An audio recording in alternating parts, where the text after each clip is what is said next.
Wow, Coach Sintayong katakan Jens Raven belum pas bermain untuk timnas senior. Sebelum lebih jauh, aku pernah pesan-pesannya untuk ingat ke teman-teman, ketika teman-teman tonton video ini, jangan lupa tekan tombol like-nya. Ya, Jens Raven bersama timnas kelompok usia dari sisi permainan terus berkembang, sehingga tak sedikit pecinta sepak bola Indonesia mengharapkan Jens Raven ini bisa dipertimbangkan bermain bersama timnas Indonesia senior. Bagi seorang pelatih dalam hal ini Coach Sintayong, pasti Coach Sintayong mempunyai pemikiran dan pandangan sendiri, dan itu disampaikan oleh Coach Sintayong secara utuh. Beliau katakan, segitu saja sangat kurang, masih dibutuhkan power lebih. Ini kaitannya soal Jens Raven, teman-teman, dan daya berjuang. Kalau segitu saja tidak akan pas untuk di timnas senior. Ada dua atribut yang ditekankan oleh Coach Sintayong perihal Jens Raven. Yang pertama, power yang lebih, dan yang kedua,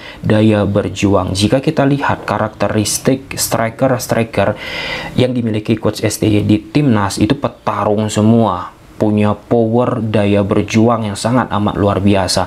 Salah seorang striker yang pernah bekerja sama dengan Coach Sintayong, yaitu Ramadan Sananta, teman-teman, bilang kalau keinginan dari Coach Sintayong itu terhadap lini depan timnas Indonesia, salah satunya ya teman-teman, yaitu bagaimana melakukan press, lari.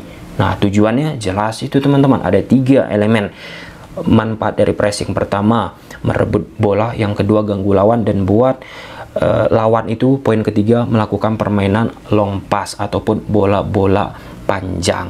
Nah, jadi elemen tersebut dilihat oleh Coach Sintayong nih teman-teman. Bagi Jens Raven tentu harus ditingkatkan. Nah, jika kita komparasikan di pertandingan-pertandingan yang dimiliki oleh Jens Raven, memang elemen tersebut menjadi sangat amat krusial ya, perihal power, kemudian daya berjuang.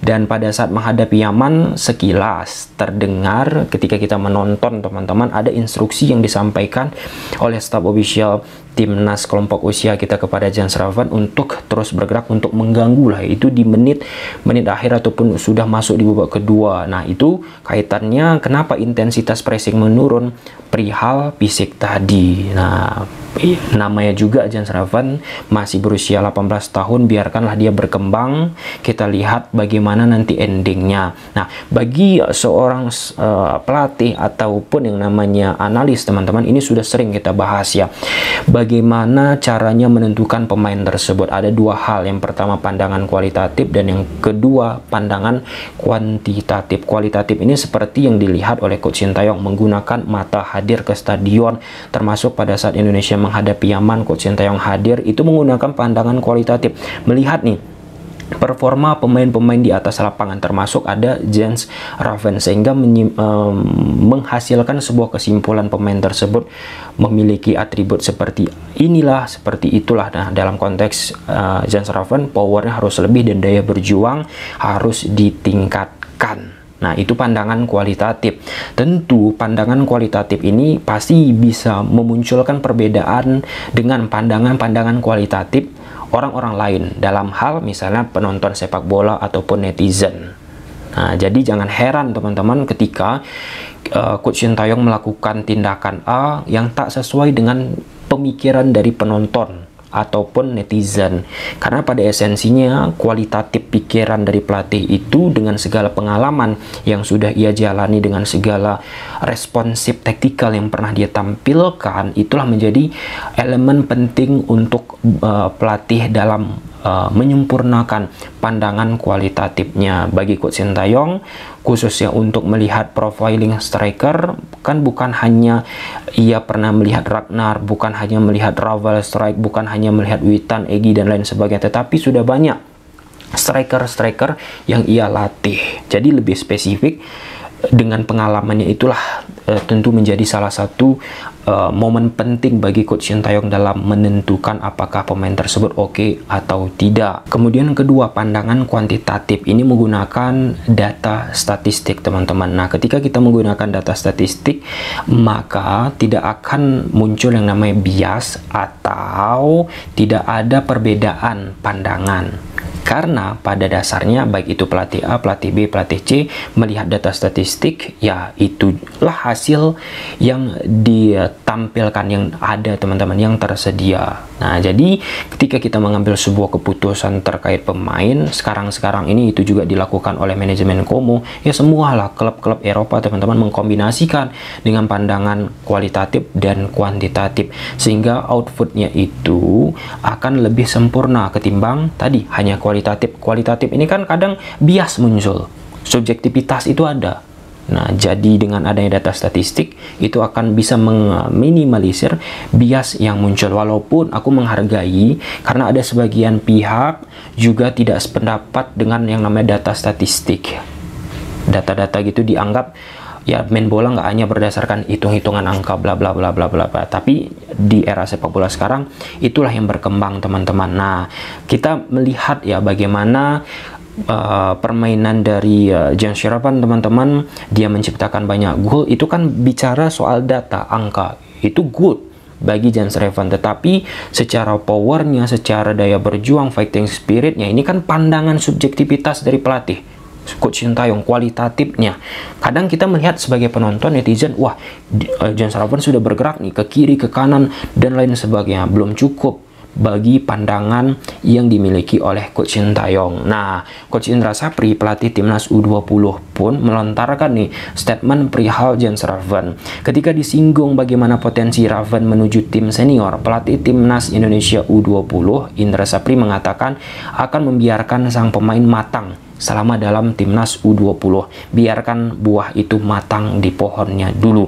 Saya pikir saya dan Coach Yen akan selalu diskusi tentang bagaimana timnas Indonesia U20 dan pemain-pemainnya, apakah ada yang bisa direkrut ke U23 ataupun timnas senior. Nah, untuk Jens Schraven dengan usia masih 18 tahun, banyak hal yang terus bisa berkembang secara profiling individualnya. Di posisinya sekarang ini teman-teman, tentu keistimewaannya holding the ball-nya, bermain hybrid ke kiri ke kanan, itu kan nilai plus. Tetapi bagi pelatih kadang itu merasakan belum cukup karena tak sesuai dengan karakteristik taktikalnya. Nah, jika kita melihat situasional ya pemain-pemain yang direkrut oleh Coach Sintayong, striker-striker di depan cenderung memang banyak lari, petarung. Nah, bukan hanya di timnas Indonesia teman-teman, tetapi pernah kita bahas pada saat Coach Sintayong merekrut